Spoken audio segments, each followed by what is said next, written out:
Hi guys, welcome to another episode of unedited with Atul. आज हमारे channel पे फिर से डॉक्टर अनन्या आई हैं। आज के पॉडकास्ट में हम बस कुछ जो मिथ्स हैं लोगों के वो बस्ट करेंगे।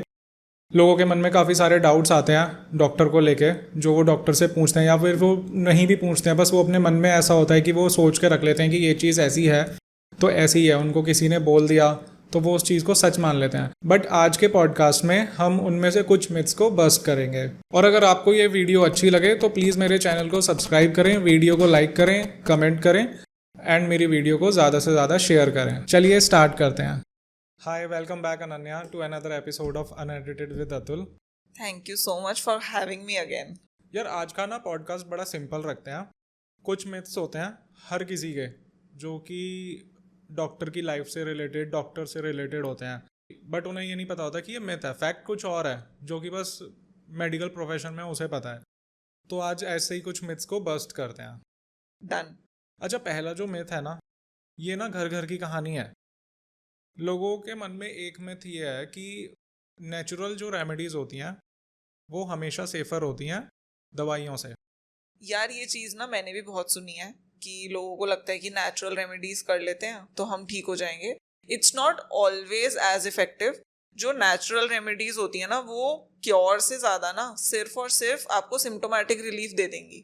फॉर एग्जाम्पल, किसी को कोल्ड है, आप स्टीम ले लो, ठीक है, आपको कफ है, आप काढ़ा पी लो, तो आपको वो एक सिम्टोमेटिक रिलीफ हो जाएगा। और अगर वो सिर्फ सीजनल है वो चीज़ की, मतलब थोड़ी सी ठंड लग गई उसकी वजह से हो रहा है, तो वो हो सकता है काफी हद तक कम भी हो जाए। लेकिन ऐसे में आपको देखना होता है कि अगर ये चीज लंबी परसिस्ट कर गई है कि एक दिन में ठीक नहीं हुआ, 2 दिन में ठीक नहीं हुआ, then you need to see a doctor, क्योंकि बहुत ज्यादा चांसेस हैं कि उस बीमारी के पीछे देयर इज एन इन्फेक्शन जिसकी वजह से वो हो रहा है, जिसकी वजह से आपको प्रॉपर मेडिकेशन लेनी जरूरी है।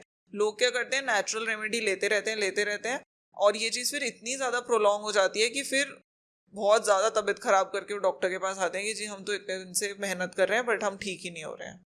ठीक है, तो इसका मतलब ऐसा है कि छोटी मोटी बीमारियों में तो नेचुरल रेमेडी काम कर जाती है, बट अगर किसी को कैंसर है और उसमें कोई सोचे कि मैं किसी बाबा से मिलके अपने आप को ठीक कर लूँगा, कि मेरे को कोई छू देगा तो मैं ठीक हो जाऊँगा, तो वो चीज़ नहीं है। ऑब्वियसली यार, मतलब ये चीज़ें पहले लोग मानते थे, अब तो ये चीज़ें कोई सर पे बिना सर पैर की बातें हैं ये, क्योंकि लोग बोलते हैं कि हम उस बाबा के पास जा रहे हैं, उस बाबा के जा रहे हैं, हमें आराम आ रहा है, वो कुछ टाइम बाद टेस्ट करवाते हैं तो बीमारी या तो वैसी की वैसी होती है या बहुत ज़्यादा एग्रवेट हो चुकी होती है। लोगों से मैंने भी, जैसे जब रूरल पोस्टिंग वगैरह में पेशेंट्स आते थे कि जी हमने तो उस बाबा से झाड़ फूक करवा लिया था।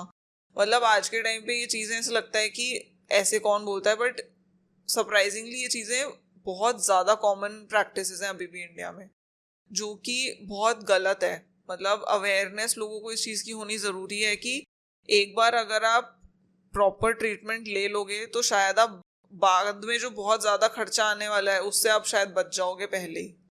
ओके, अब नेक्स्ट मिथ पे चलते हैं। जो नेक्स्ट मिथ है वो मेरे मन में भी है, मतलब मैं भी सेम चीज़ फॉलो करता हूँ और ऑलमोस्ट हर एक इंडियन फॉलो करता है। वो है कि अगर आप हेल्दी फील कर रहे हो तो आपको डॉक्टर पे नहीं जाना है, अगर आप सिक हो तभी आपको डॉक्टर की विजिट लेनी है। इस चीज़ में कितनी सच्चाई है? यार एक बार एक regular checkup you should get it done. मतलब अगर आप बिल्कुल ठीक हो, कोई प्रॉब्लम नहीं है, जस्ट विजिट अ डॉक्टर और उनसे एक बार बात कर लो कि मेरे बहुत टाइम से कोई रेगुलर चेकअप्स नहीं हुए हैं, do I need to get one. Because कई बार, मतलब ये चीज़ बहुत कॉमन नहीं होती है बट वेरी रेयरली हो जाता है कि there is some deficiency going on in the body जिसके बारे में हमें नहीं पता चलता या कोई और दिक्कत है। तो just be in touch with a doctor. And अगर आप बिल्कुल बीमार नहीं होते that's very good, means your immunity is very good. But अगर आप एक बार डॉक्टर को दिखा लोगे या उनसे एक बार बस ऑनलाइन ही सही कंसल्ट कर लोगे कि मैंने बहुत टाइम से कोई चेकअप नहीं करवाया है, मेरे को कोई चेकअप करवाने की ज़रूरत है क्या, तो वो बता देंगे कि रेगुलर टेस्ट थोड़े बहुत गेट इट डन, मतलब आपके लिए बेनिफिशियल है। ओके। अच्छा, अगला ये बताओ कि जैसे जैसे उम्र बढ़ेगी वैसे वैसे जॉइंट्स में पेन होगा, ये चीज़ सही है?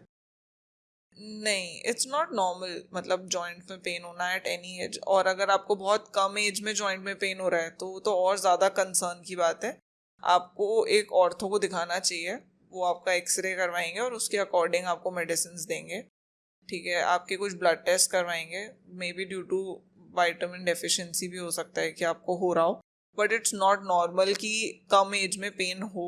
आप जाके एक बार डॉक्टर को दिखाओ और उनसे एक बार बात करो। और बढ़ती एज के साथ भी अगर हो रहा है तो भी you should consult a doctor. It is not normal कि आपके नीज में पेन हो। ठीक है, बट मैंने अपनी बॉडी में भी क्या नोटिस करा है कि कभी जैसे स्क्वाट्स करते वक्त या नॉर्मल एक्सरसाइज करते वक्त, नीचे बैठते वक्त एक क्रैकिंग साउंड आती है, तो वो चीज़ नॉर्मल है? नहीं, वो चीज़ नॉर्मल नहीं है। You should consult a doctor. में मोस्ट प्रोबेबली आपको हो सकता है कि कोई विटामिन डेफिशिएंसी हो रही हो जिसकी वजह से वो चीज़ होती है। और अगर पेन होता है जैसे स्क्वाट्स करते टाइम काफ़ी लोगों को, नहीं, पेन नहीं है, बस क्रैकिंग साउंड आती है। Then you should consult a doctor. Okay, next में, अगर मेरी फैमिली में कोई डिजीज़ है जो कि चलती आ रही है पीढ़ी दर पीढ़ी, तो क्या ये ज़रूरी है कि मेरे को भी वो बीमारी लग सकती है? डिपेंड्स कि कौन सी है। जैसे डायबिटीज के लिए लोग बोलते हैं कि मेरी फैमिली में तो है ही तो मुझे तो हो गई, which is to an extent true. मतलब ऐसा नहीं है कि होगा ही।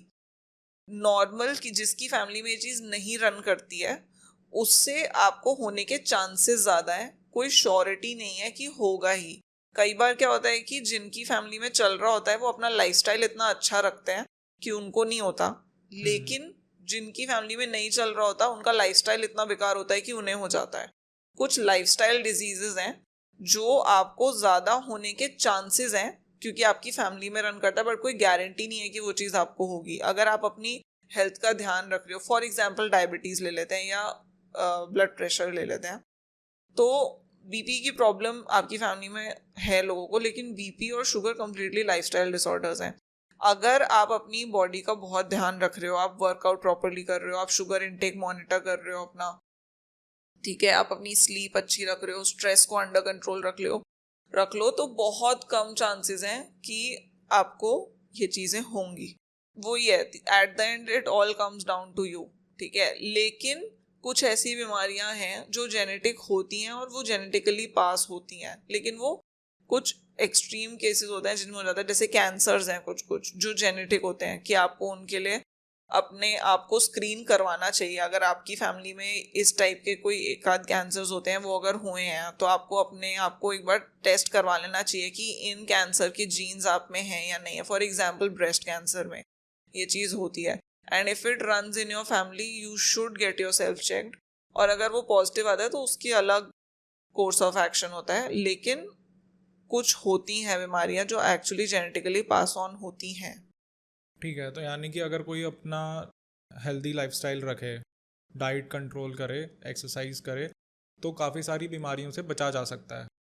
बहुत सारी बीमारियों से बचा जा सकता है। आपके जीन्स में कोई चीज़ है या नहीं है, उससे पहले आप अपना लाइफस्टाइल अच्छा रखो, उसके बाद भी वो हो जाए तो वो उसका हम कुछ नहीं कर सकते, लेकिन जो चीज़ हाथ में उसको तो कंट्रोल करें पहले। करेक्ट। एक और मिथ है कि इफ़ आई एम एडल्ट तो मेरे को वैक्सीन लेने की ज़रूरत नहीं है।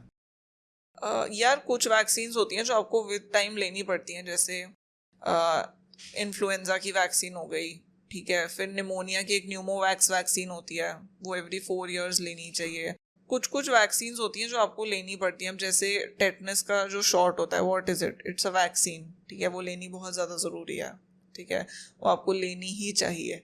उसके बाद और भी कुछ वैक्सीन्स हैं जो अगर नीड पड़ती है तो लेनी पड़ती है। तो बचपन में तो लगती हैं, वो तो आपका कोर्स पूरा होना ही चाहिए, बट विद एज भी कुछ होती हैं जो आपको लेनी चाहिए, बिकॉज इनके केसेस बहुत ज़्यादा बढ़ते हैं। आप लेके रखोगे तो आपके लिए बेटर है, आपकी हेल्थ बेटर रहेगी। नेक्स्ट मिथ है जो कि बहुत सारे लोगों का है जो कि ओवरवेट है। उनका मानना ये है कि मैं अगर ओवरवेट हूँ तो इसमें मेरी कोई गलती नहीं है, मेरा मेटाबॉलिज्म स्लो है इसलिए मैं ओवरवेट हूँ, और ये काफ़ी सारे लोगों का मिथ है। देखो, अगर मेटाबॉलिज्म स्लो है तो यू कैन वर्कआउट मोर, ठीक है, आप अपनी डाइट उस हिसाब से चेंज करो कि आपका स्लो मेटाबॉलिज्म होते हुए भी आप अपनी बॉडी को इतना टाइम दे रहे हो कि सारा खाना आपका डाइजेस्ट हो रहा है before having the next meal. नहीं तो क्या मोटापे का रिलेशन स्लो मेटाबॉलिज्म से है, बट आप उस चीज को चेंज कर सकते हो। वो ऐसी कोई चीज नहीं है जो इनएविटेबल है कि वो होगा ही होगा। Okay. आपका मेटाबॉलिज्म स्लो है, you are more prone to increasing weight, but आप उस चीज़ को चेंज कर सकते हो any time. Start working out more, अपना डाइट ज़्यादा मॉनिटर करो, आप अपनी स्लीप बेटर रखो, स्ट्रेस बेटर रखो, स्ट्रेस को मतलब मैनेज करो, तो क्यों नहीं होगा, कम होगा वेट. मतलब जिन लोगों का वेट ज़्यादा होता है, काफ़ी लोगों में मेटाबॉलिज्म स्लो होता है, but it is not something that you can not change. Next में ये है कि अगर किसी के क्रॉनिक पेन है या फिर जॉइंट्स में पेन है तो वो एक्सरसाइज नहीं कर सकता. अगर आपको पेन है किसी एक स्पेसिफिक जॉइंट में, तो आप उसको ज़्यादा मैनिपुलेट करोगे अगर उस जॉइंट को, तो ऑब्वियसली वो पेन बढ़ेगा.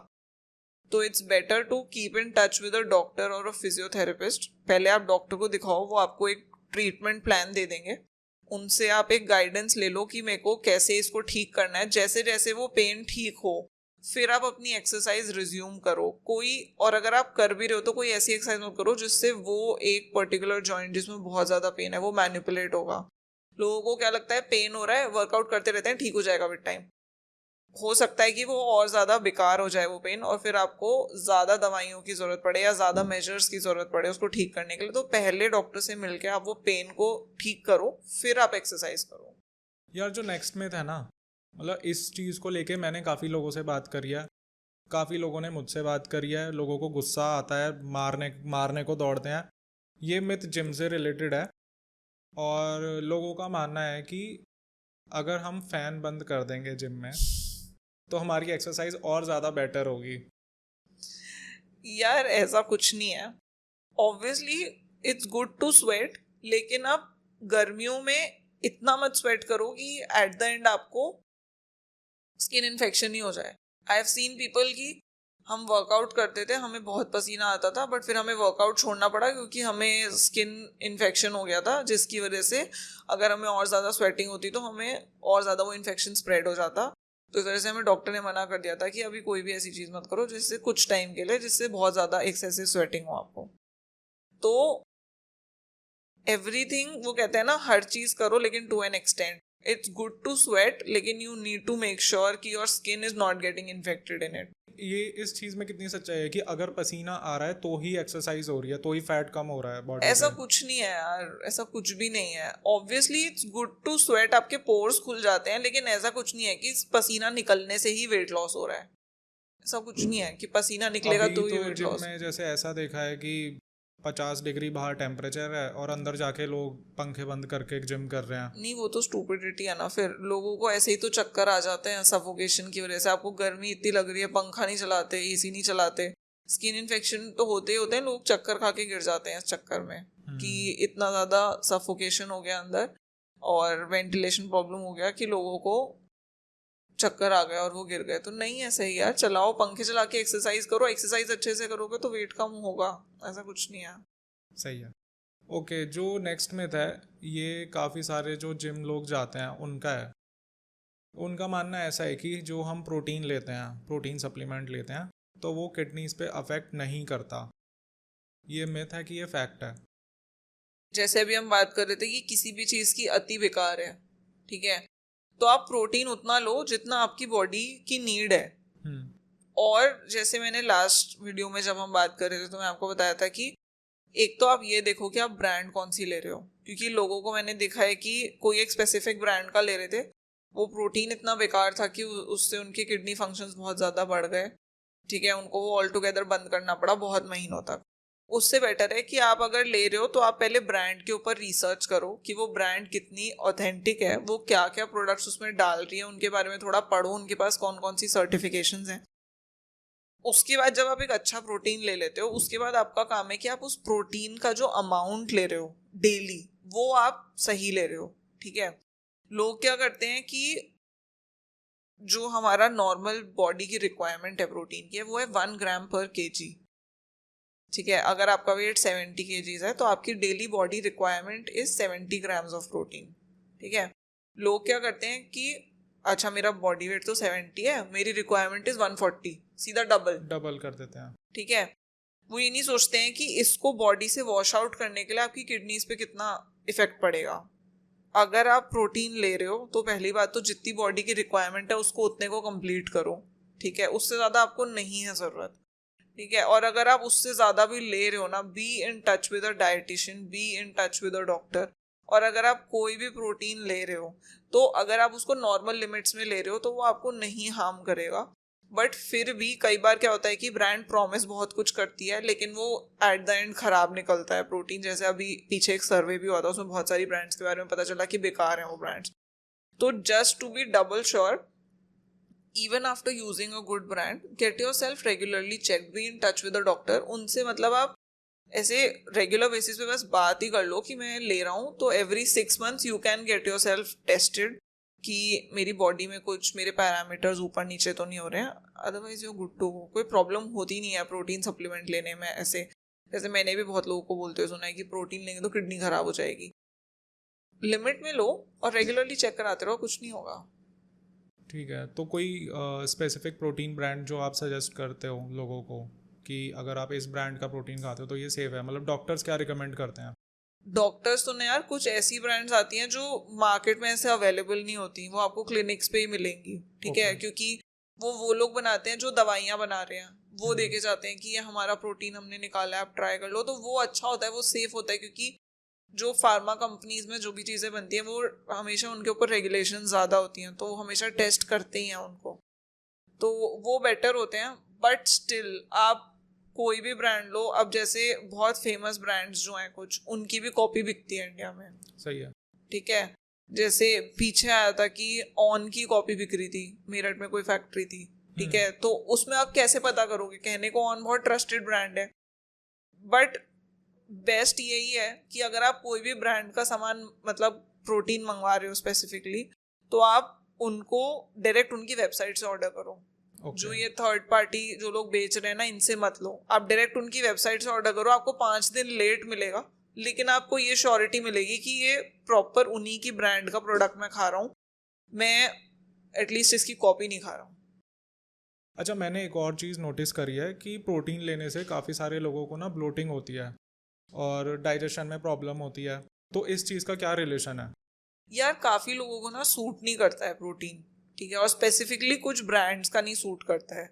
ठीक है, अगर आपको ऐसा हो रहा है तो सबसे पहले तो आप ब्रांड चेंज करके देखो, हो सकता है उससे आपका इशू रिजॉल्व हो जाए।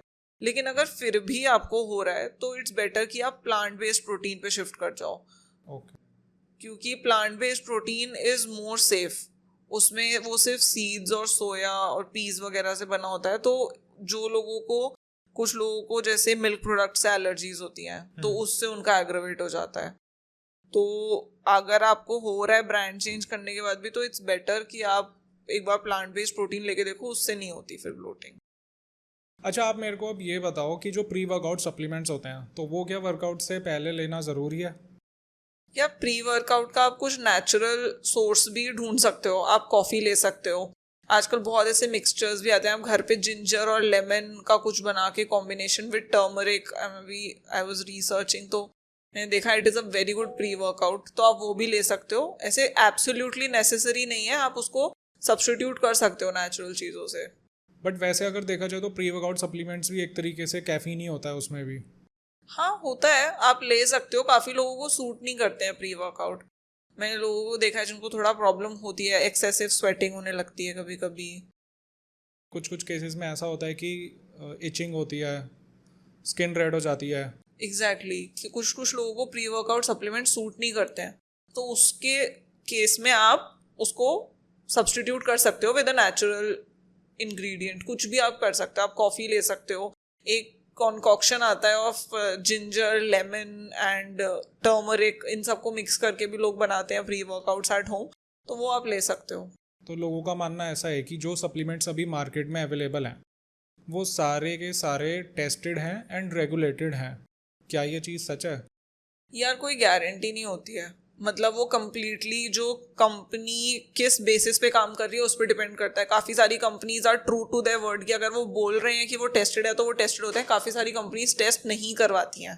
अभी जैसे आपने पीछे देखा था कि एक सर्वे हुआ था, ठीक है, जो प्रोटीन ब्रांड्स हैं, जितना भी जो लोग प्रोटीन सेल कर रहे हैं उनकी सब ब्रांड का एक सर्वे हुआ था, तो उसमें काफ़ी सारे ब्रांड्स में जो लिखा हुआ था डिटेल पीछे वो दे ही नहीं रहे थे, या फिर काफ़ी में बहुत सारी प्रॉब्लम्स भी मिली हैं। तो इस वजह से इट्स वेरी इंपॉर्टेंट कि आप कोई बहुत ट्रस्टेड ब्रांड लो कि जिसको आप काफ़ी बार यूज़ कर चुके हो, काफ़ी लोगों के रिव्यूज़ अच्छे हैं इस चीज़ को लेकर, एंड बी अपडेटेड कि मार्केट में क्या चल रहा है अच्छा और क्या नहीं चल रहा है, बिकॉज वही है अगेन कि आप कुछ आर्टिफिशियल चीज़ बॉडी में डाल रहे हो, सो जस्ट बी अवेयर। यार अगेन अब जो नेक्स्ट में था ना वो थोड़ा सा ऐसे फिटनेस इंडस्ट्री से रिलेटेड ही है। लोगों का मानना ऐसा है कि जो लोग ओवरवेट हैं और अगर वो फैट बर्नर्स कंज्यूम करते हैं तो वो ऐसा सोचते हैं कि वो बिना कुछ करे फैट अपना कम कर देंगे। तो ये चीज़ में कितनी सच्चाई है? यार फैट बर्नर कितना वेट रिडक्शन में हेल्प करता है इसके ऊपर ना कोई बहुत पोटेंट स्टडी नहीं है, ठीक है। बस ये चीज़ है कि जो फैट बर्नर होता है वो आपका मेटाबॉलिज्म थोड़ा सा इंक्रीज करता है जिससे फैट मेटाबोलाइज हो जाता है। बट अगर आप एक्सरसाइज नहीं कर रहे हो तो it is of no use, ठीक है। इट्स वही हो गया कि आप अपनी बॉडी में कुछ डाल रहे हो और आप उसको यूज़ अप नहीं कर रहे हो अच्छे से, उससे कोई इफेक्ट नहीं होने वाला। अगर आप डाइट भी करते हो, ठीक है, लोग बोलते हैं कि हमने सिर्फ डाइटिंग से वेट कम करा, तो वो वही है कि एक लिमिट तक ही होता है।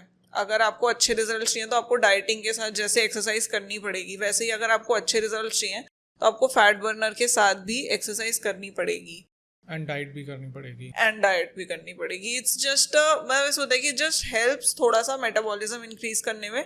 ऐसे फैट बर्नर ऐसा कुछ नहीं है कि बहुत ज्यादा आपका फैट बर्न कर रहा है, it just increases your metabolism थोड़ा सा so that it helps you to reduce fat. Okay तो वो जैसे कुछ एड्स आती हैं टीवी पे, यानी कि वो गिमिक है कि आप घर बैठे बैठे कि कैप्सूल खा लो और अपना वेट घटाए। यार कोई भी ना जो रेप्यूटेड इंसान है ना वो इस चीज की ऐड करता नहीं है, ठीक है।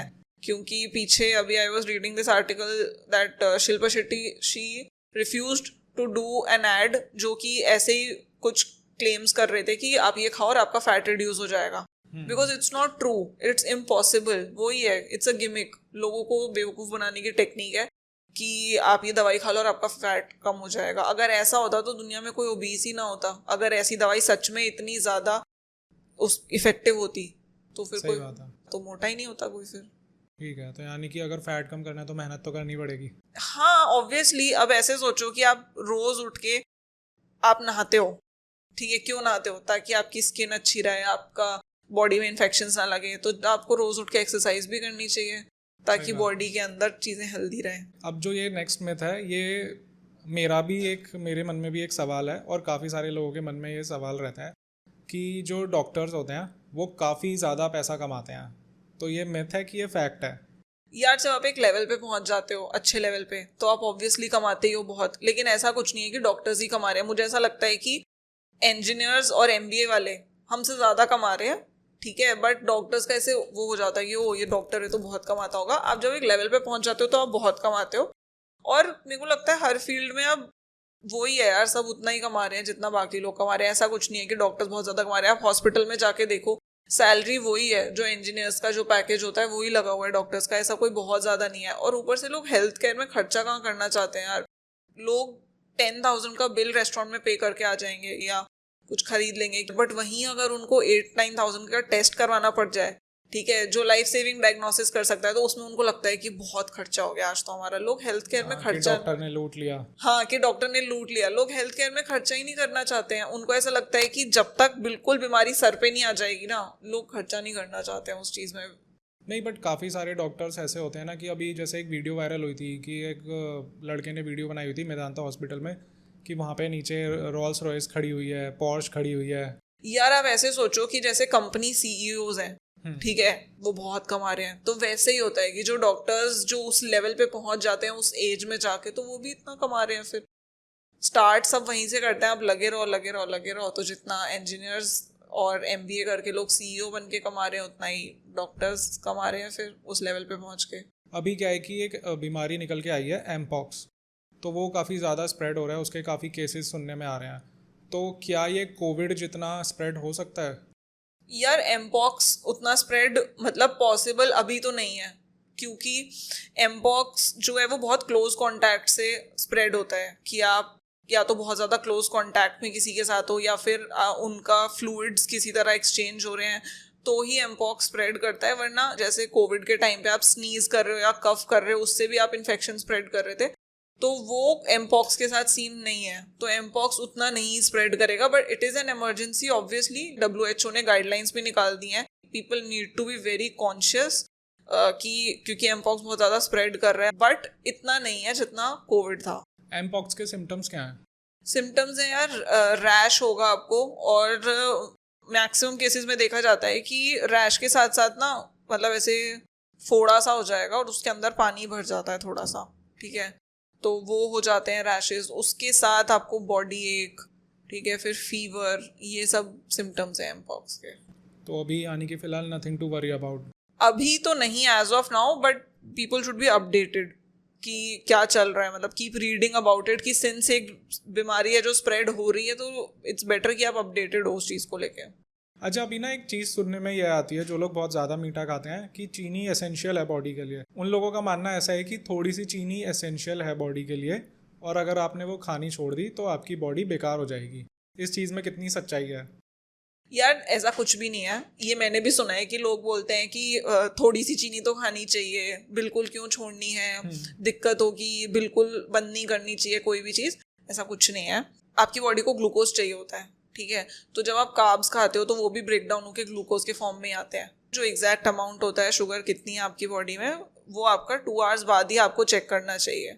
तो जब ऐसा होता है ना कि आप चीनी नहीं ले रहे हो बिल्कुल भी, और फिर आप 2 घंटे बाद अपना शुगर चेक करोगे तो वो नॉर्मल रेंज में ही होगा। ऐसा कुछ नहीं है कि आपका शुगर ड्रॉप कर जाएगा, वो नॉर्मल ही रहेगा। जो खाना खाने के 2 घंटे बाद शुगर होना चाहिए 140 to 160 के बीच में, वो उतना ही रहेगा।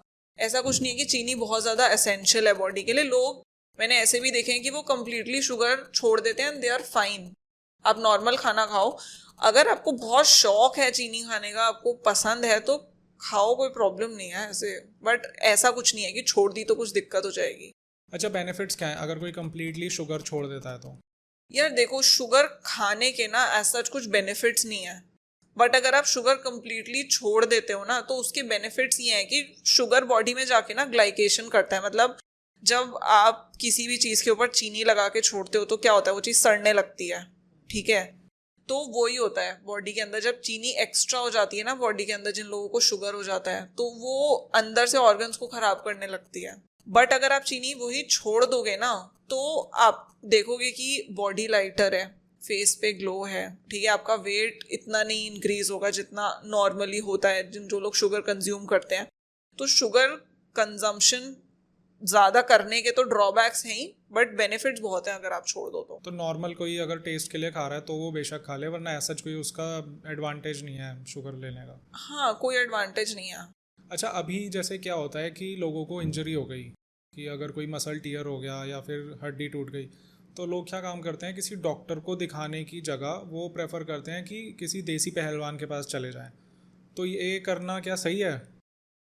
यार मैंने ऐसे भी केसेस देखे हैं कि वो पहलवान बोल देता है कि मालिश वालिश करवा लो तो ठीक हो जाएगा। हड्डी टूटी हुई है, मसल टीयर है, वो पकड़ के उसकी मालिश कर देते हैं और वहां पे जो इंजरी थी वो उसके ऊपर से और ज्यादा हो जाती है, क्योंकि आपको उसको मैनिपुलेट नहीं करना होता, you have to give it rest. आपको प्रॉपरली डॉक्टर को दिखाना चाहिए, वो एक्सरे करा के देखेगा कि एग्जैक्टली है क्या।